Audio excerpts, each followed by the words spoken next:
Olu lusasazo lwendaba lusiza kwikomkhulu le-SABC e-Auckland Park eStudio 12 nazi eziphambili iindaba ngale mini nje.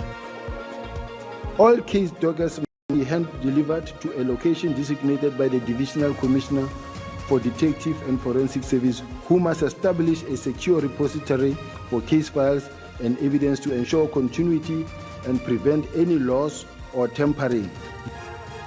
Usekela mkomishinala wamapolisa onqunyanyisiweyo uNjengele Cedric Sibiya uthi incwadi awayibhalayo ngenkqubo emayilandelwe kubhangisa ibutho elikhethekileyo lophando ngeziganeko zokubulawa kwabezopolitiko KwaZulu-Natal yayicacisa xa ukuba lo nkqubo ayizukuphazamisana nophando oluqhutywayo kuwo onke amadokethi. Amakhulukhulu abaqhubi bezithuthi zabafundi kwisithili sase-Alfred Nzo ne-OR Tambo eMpuma Koloni basathe xa ukuthutha abafundi ngenxa yentlawulo.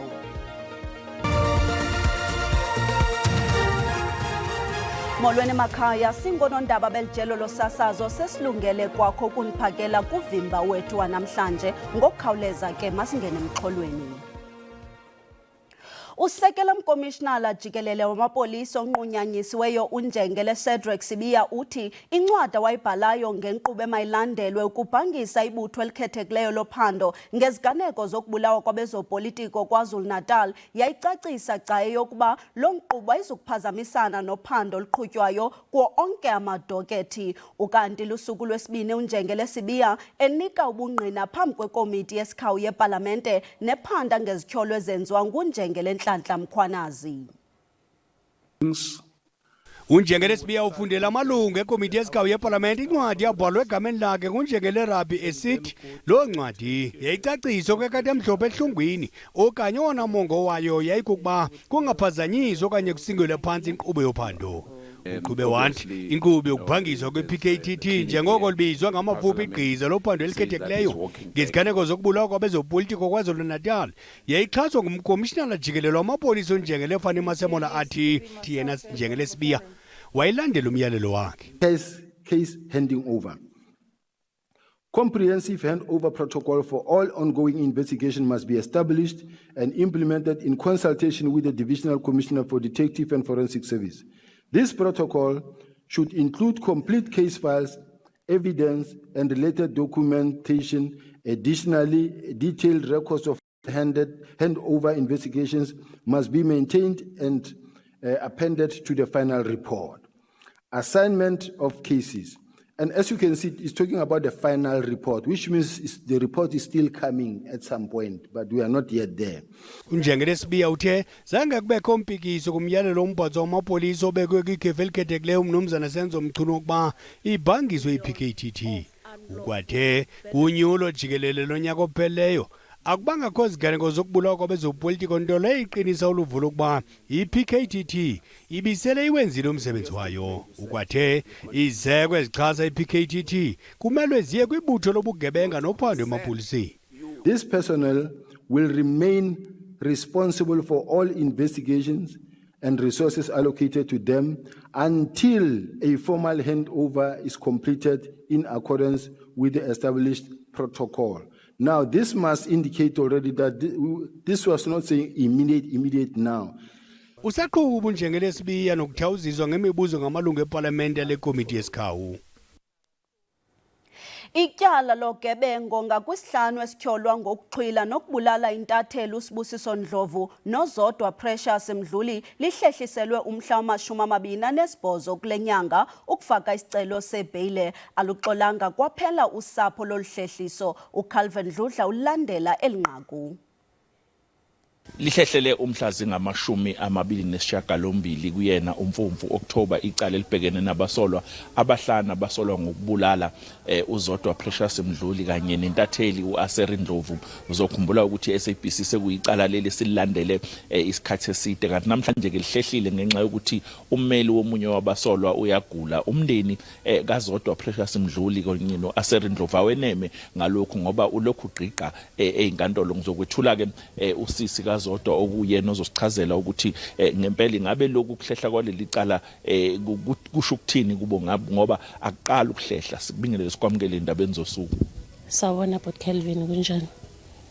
sicela usichazele nje ukuthi ukuhlehla kwaleli cala kusho ukuthini kini. Ukuhlehla kwaleli cala if bebalihlehlisa kokucala but Kelvin bengitovisi mara kubhlungu ngathi sekumdlalo onyana kuyadlalwa kudlalwa ngathi kwendakala ngathi albalithathi serious ngoba kusukela ngethi 3 September sita la court bal postpone if kungaguli umuntu kune funeral so angathi man ngathi ene into lebhlungu ukuthi suspend imali ukutala ene nekutala icourt uloku ubona babulali bemuntu wakini lebambulala lokubabona kubhlungu kuvusa amanceba kuvusa lobo bhlungu lobo mara if bangabagweba bahambe bayetshele sathi ukuthi sebagwetshiwe sebaku life into leto sithokotisa ukuthi igovernment if ingabagweba even if it will be triple or 20 times life in prison that's what they deserve because babulele. Umndeni uzizwa kanjani? Ngiyabona ugogo uhleli lapho khali ngembezi. Umndeni uva bhlungu kakhulu ngoba lento le ihlala izivisa bhlungu ngalesinye isikhathi uthi nawubuka ukuthi okay ngabe sebalange life last month ngoSeptember umntwana wazodwa wokucala beka birthday azakhipha emagama ukuthi the first birthday I've spent umama angekho. This month on Saturday birthday yakanhlanhla naye he will say the same thing ukuthi ngizospenda birthday yami yokucala umama angekho so kuhanjelwa mtali invo lebhlungu kakhulu especially ebantwaneni sinesibani labadzala kubhlungu mara siyavisisa bantwana growing without umama growing without ubaba it's so painful but Kelvin. Isebe lezemfundo eMpumalanga liqinisekile ukuba liza kukhokhela imviwo zokuphela konyaka zematric ezingazukuba naziganeko. Abafundi abangaphaya kwe-96,000 babhalisile kuchophela ezimviwo kweliphondo. Umphathisi wezemfundo eMpumalanga uLindi Masina uthethe nonondaba ngokuxhobela kweliphondo kwezimviwo. Kubongozwa kambeke kubikwa kongaphezulu konke kaloku zingaphansi kweveki insuku ezishiyekileyo ukuze abafundi abayi-96,980 bachophele imviwo zokuphela konyaka zematriki eMpumalanga. Akungoku abafundi bavakalise ukulungela kwabo nkalo zonke ukuqaqamba kangangoko banako ngeziphumo eziza kufezekisa amaphupha wabo. I want to thank the teachers for trying to put an extra effort in making sure that we are going to achieve our goals as the matriculants. We are ready for these exams. We are going to try by all means to make sure that we achieve our goals and pass with distinctions that we are hoping to achieve. We'll obtain 5 distinctions because that's my aim.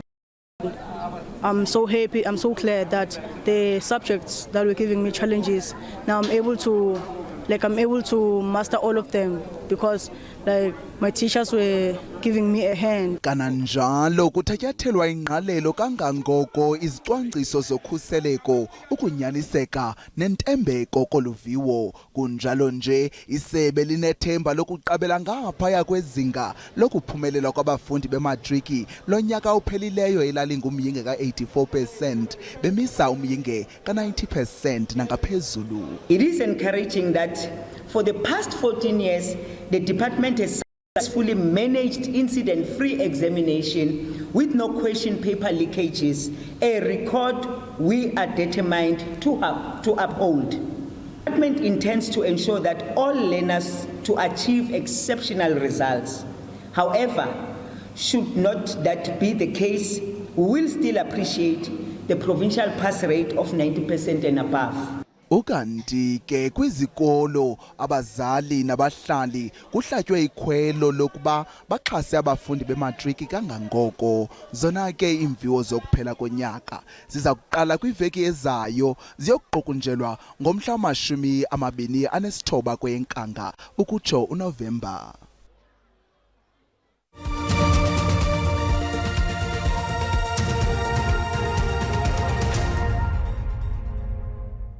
Sinamkele kwakhona nakwabo basanda ukungena xa sihlabela mgama.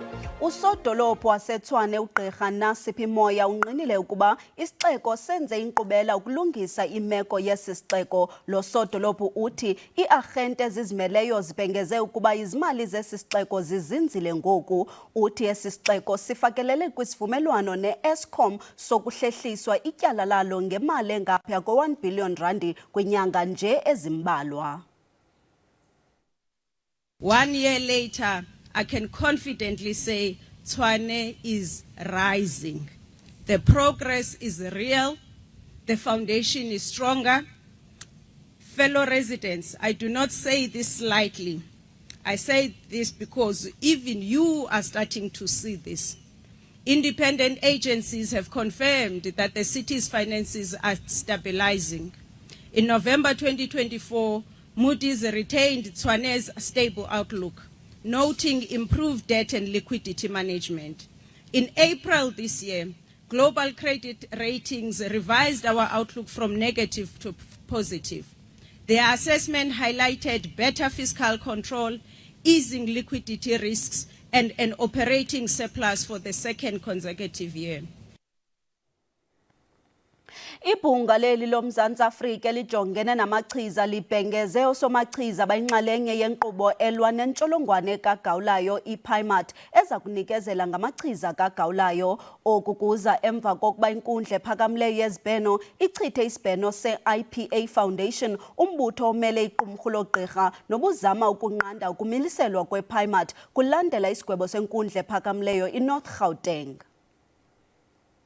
Le nkqubo yePIMAT ijoliswe ekufumaneni amachiza kagawulayo. Ibhunga loMzantsi Afrika elijongene namachiza likholelwa ukuba isicelo senkundla esifakwe ngumbutho i-IPA Foundation besizama ukunqanda unyango lwabantu abaphila nentsholongwane kagawulayo nabanesifo sikagawulayo.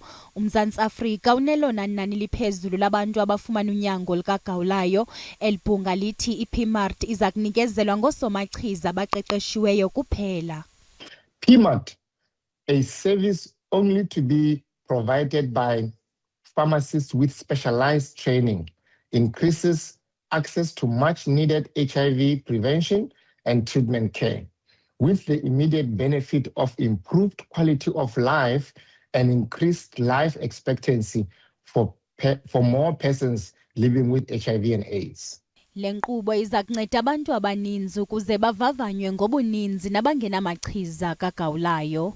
Elibhunga lithi lizimisele ukulwa nentsholongwane nesifo sikagawulayo. The system has always been ready for us to get pharmacists to apply.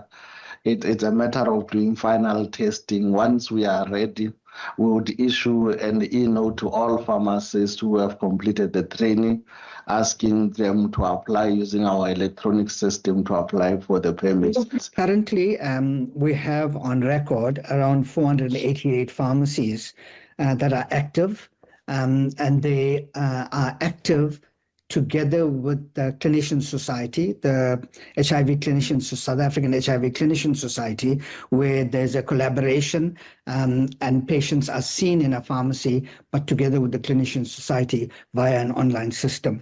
Ngelixa kukho inkqubela kwiinkqubo zonyango likagawulayo kweli nanjengoko ingabantu abangaphaya kwe-5.9 million abafumana unyango lwe-ARVs kweli, kusekho umngeni nanjengoko kungekafikelelwa kuwo wonke ubani odinga unyango. Amakhulukhulu abaqhubi bezithuthi zabafundi kwisithili sase-Alfred Nzo ne-OR Tambo eMpuma Koloni asathe xa ukuthutha abafundi. Oku kubangelwa kukungahlawulwa nokuhlawulwa kade, ukuguzulwa kwabanye abaqhubi, ukurhafiswa ngokungafanelekanga kunye nenkqubo zokuthotyelwa imithetho zezinye zezikhalazo zabo. Inxunguphalo ngokungabhatalwa kweenkonzo abazisa kurhulumente kubenze baqhuba imisaduzo bephakamisa amaphekepheke athi bafuna inhlawulo ngokusa abantwana ezikolweni. Batyhola ngelithi abanye abantu abakahlawulwa kusukela ngonyaka 2023 ukuya kunyaka 2024, logama abanye bebhatalwa kade. Bathi oku kuchaphazela ishishini labo. Kukungafumani imali siyisebenzele kulo rhulumente wethu.